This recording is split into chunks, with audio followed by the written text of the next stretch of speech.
За тэгэхээр ялчгүй 7 өнгөрсөн 7 хоногийн сүүлээр бол амралтын өдөр бас гарсан мэдээлэл бол дэлхийд дахин томоохон хүлээлтийг үүсгэсэн нааштай мэдээ байгаа. Энэ бол маргааш буюу баасан гарагт орон нутгийн цагаар бас Америкийн цус болон Ираны хооронд за Швейцарт тухайлбал энхийн гэрээ байгуулагдана гэсэн юм том хүлээлт байна. Тэгэхээр энэ одоо хэр бодиттой болох ер нь төгсөн байгаа бол энэ мэдээлэл бид ер нь одоо бүрэн итгэж чадах уу?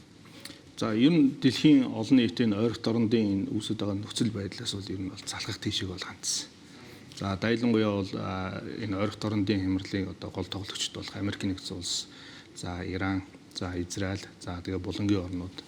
За эдгээрийн аль аль нь дотоод улс төрд нь бол юу гэдэг энэ дайныг хямралыг хурдан зогсоох гэсэн юм шахалтыг бол одоо үзүүлж ирсэн. Дайлангуяа Америкийн нэгдсэн улсын дотоодд бол юу гэдэг бас энэ дайныг хурдан яралтаа дуусгах, дайнаас гарах асуудлыг бол Америкийн нэгдсэн улсын ерөнхийлөгч Дональд Трамп за бүгд найрамдах намынханд бол одоо ардсан намын зүгээс болоод шахалтуудыг л үзүүлээд эхэлсэн. Ер нь дайн эхэлсэн өдрөөс ахгуулаад энэ шахалтыг бол үзүүлж эхэлсэн.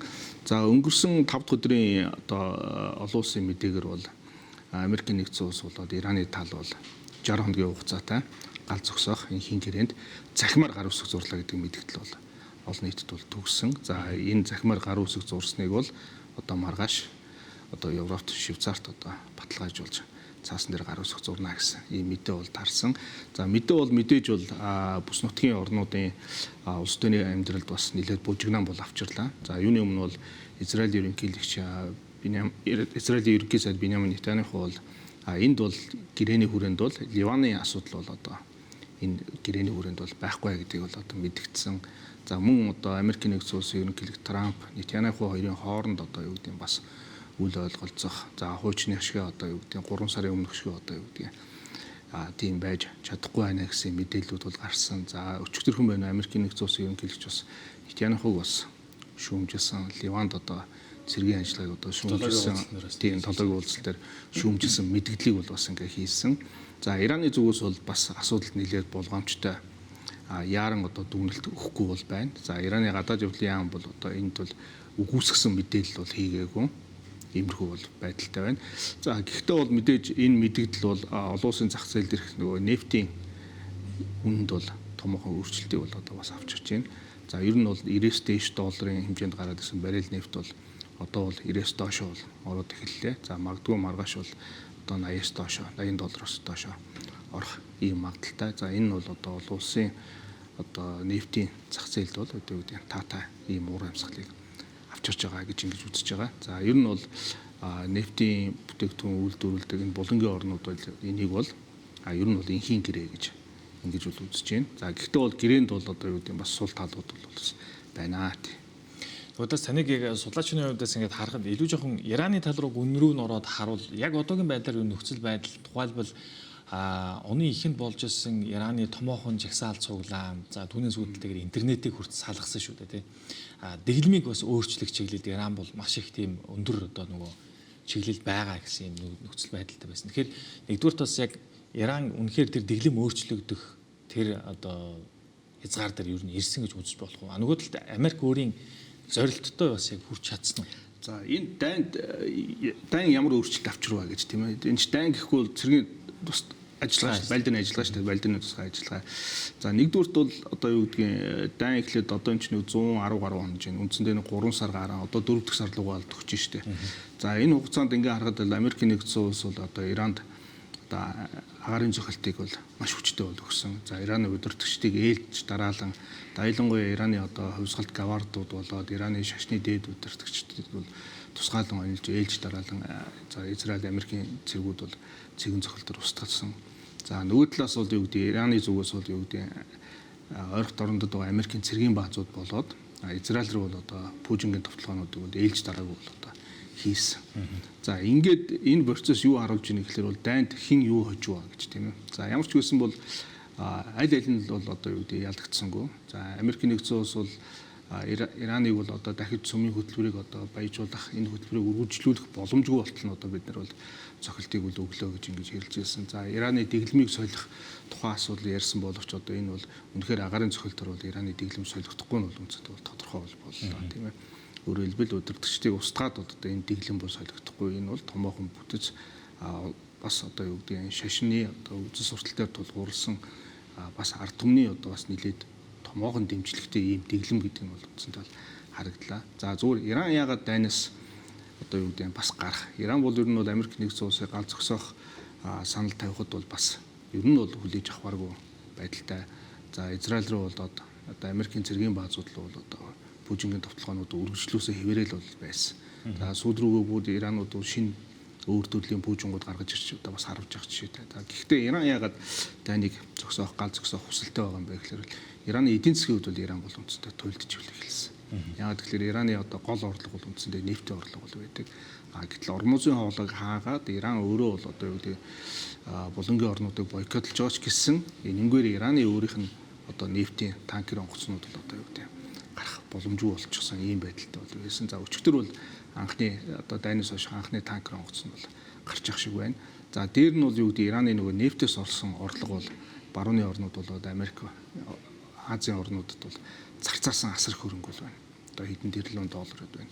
Тэрийг бол Иран л өгөхөргүй бол бас. Тэгэхээр Иран бол эдийн засгийн хувьд бол үндсэндээ бол одоо дайныг дуусгаад за нефтийн одоо арилж байгаагаас бол орлогоо олохоос өөр арга бол байхгүй. Яагаад тэгэхээр Иранд бол дайнаас гадна одоо хувьсгалт гавардын одоо Иран ч бол бас их тийм зэрэгцсэн юм орн шүү дээ.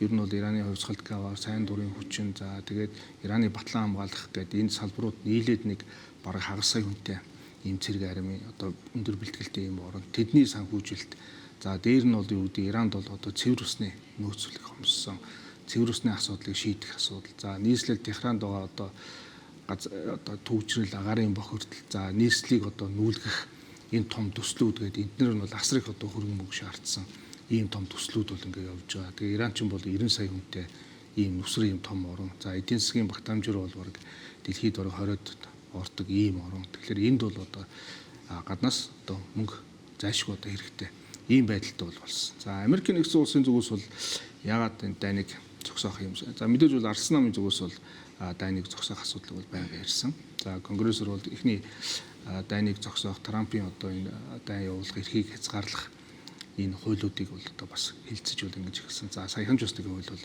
бас гарах шиг боллоо тийм ээ үржсэн байдлаа. Гэхдээ бол 40 төгөлдөр бол арай болов байх. Сенат хилцээд ерөнхийлөгч гарын үсэг зурснаар бол 40 төгөлдөр болох хэвээр.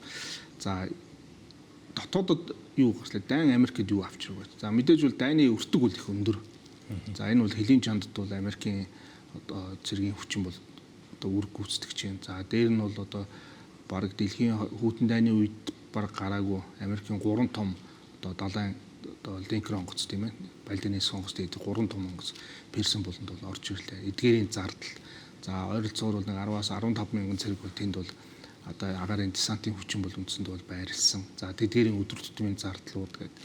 За мөн одоо зогсолтгүй одоо агаарын товтлогоонууд за байнгын нислэгүүд за эдгээр маань бол юу гэдэг асар их зардал бол авчирсан. За дээр нь бол Америк бол бас бодтой хүн болоод техникийн хохирлуудыг бол бас амсаад бол эхэлсэн. За Ираны дээр пүүжингууд бол яагаад тэр арабын булангийн орнуудын одоо үнэтэй жижиг буудалд руу харваад байгаа гэхээр бол нөгөө булангийн орнодоос Америк зэргүүч бол тэр үнэтэй буудалд бол байрлаж байсан. За тэнд бол бас одоо хохирол авсан. За мөн одоо юугаар техникийн шалтгаанаар Америкийн нэгдсэн улсын нис хүчнээс одоо бас хэд хэдэн онгоцудаа ингээ унсан ч гэдэм юм. Тэгээ энэ асуудал бол дотооддоо бас нэлээд шүүмжилд авчирсан. За хохирогчдын тоо бол баг 10 бол нэлээд гараад явчихсан. Тэгээд ийм асуудлууд бол байгаа. Тэгээ эдгээрээс болоод бол ер нь дайнаас гарах хэн зүйтэй юм байна гэдэг ийм асуудал бол яригдсан. Дайн өөр Америкт бол ямар ашиг авчирч байгаа юм бэ гэдэг ийм асуудлууд бас нэлээд бол яригдсан л та. Тэгээ нөгөөдөөр бас яг ерөнхийлөгч Дональд Трампын өчигдрийнхэн бас мэдэгдэж байгаа мэдээллийг ингээ харахаар яг Монголоор бол одоо үхрийн сүүлэнд хутах гэдэг шиг зүйлийг бас ярьж байх шиг байна л да. Тухайлбал хэрвээ одоо хилцээр таалагдахгүй бол шууд түүнээс гарах буюу одоо үргэлжлүүлэн бид давталгаагаа хийнэ гэсэн нэг ийм зүйлийг хэлж байгаа. Тэгэхээр яг энэ мэдээллийг одоо сүрдүүлж энэ болон шахчихын шарах уу эсвэл одоо үнэхээр бодиттой бас эрсдэл үүсээд ингэ шарах.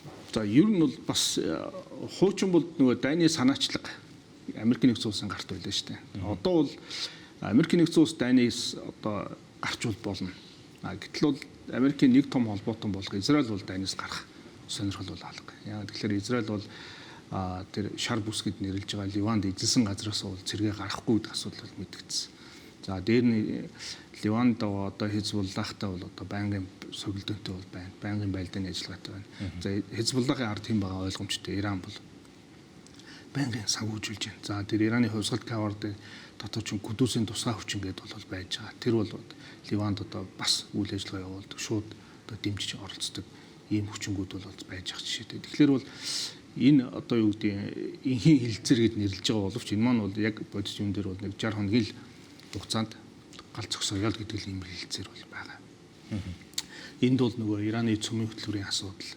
За нөгөө Хизболла, Хамас Йемений хусуудуудыг санхүүжүүлэхээр зогсоох тухай асуудал. За Ираны одоо юу гэдгийг тэр цөмийн хөтөлбөрөөсөө татгалзах. За энэ одоо зэвсэгт бүлгэллүүдийг санхүүжүүлэхээс татгалзах. Тэгээ энэ асуудлууд бол энэ ерөөсөө огт бол ороогүй байгаа. Энэ бол дараагийн одоо хилцэгдэх асуудлууд. Эхний ээлжинд бол ямар ч байсан 60 хоногийн хугацаанд бол гал зогсоё. Яагаад гэвэл энэ одоо харилцсан товтлоонд бол одоо энгийн ном хоёрууд бол маш ихээр бол өртөж байна. Иран ч гэсэн ялгаа байхгүй. За Ираны Израиль руу харж байгаа пүүжингүүдийн товтлогон ч гэсэн бол энгийн ном хоёрууд бол хамгийн их өртөж сүрч байна. Тийм учраас бол галыг бол ямар ч байсан 60 хоногийн хугацаанд бол зогсоё. За энэ хугацаанд бол дараагийн асуудлуудаа хилцээд ингээд явъя л гэдэг ийм асуудал бол ярьж байгаа. За нөгөө талаар бол дайн бол одоо юу гэдэг ингээд том зургаар ингээд харахад бол дайн бол үндсэндээ бол энэ дайн бол зэвсгэлээр хөөцөлдөх асуудлыг дэлхийн нийтэд бол шин шатанд бол гаргаж ирлээ гэж би бол ингэж харж байгаа.